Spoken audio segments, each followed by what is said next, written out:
चला बघूया ट्रेडिंग वरती घर चालतं का. दिवस 58.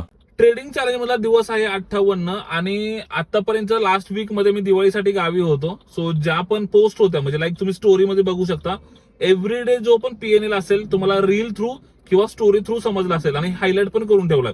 सो प्रत्येक दिवसांच्या जे अपडेट्स आहेत तुम्हाला स्टोरीमध्ये बघायला भेटतील, प्लस हायलाइट मध्ये पण सगळ्या मेन्शन करून ठेवलेल्या आहेत. आणि आजचा जर दिवस बघितलात ना तर खूपच जास्ती वोलेटाईल बघितला आपण.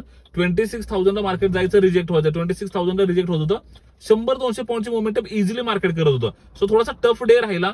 सुरुवातीच्याच एका तासामध्ये 1% क्रॉस केले होते प्रॉफिट्स, पण व्हॉलेटिलिटीमुळे प्रॉफिट्स कमी कमी होत गेले. मल्टिपल अटेम्प्ट झाले आणि ऍट द एंड ऑलमोस्ट आपण ना 2350 रुपयाच्या आसपास. सो ऍट द एंड जर बघितलं ना तर आपण 2350च्या आसपास प्रॉफिट सिक्युअर करू शकलो आजच्या दिवसामध्ये. सो या महिन्यामध्ये आता फक्त राहिले 3 दिवस. सो बघूया ते दिवस कसे जात आहेत. बाकी अपडेट्स आता रेग्युलर येतील, रिलीज रेग्युलर येतील. आणि चला आता उद्याचा दिवस बघूया कसा जातोय आपल्यासाठी. ओके, सो चला बाय बाय, धन्यवाद.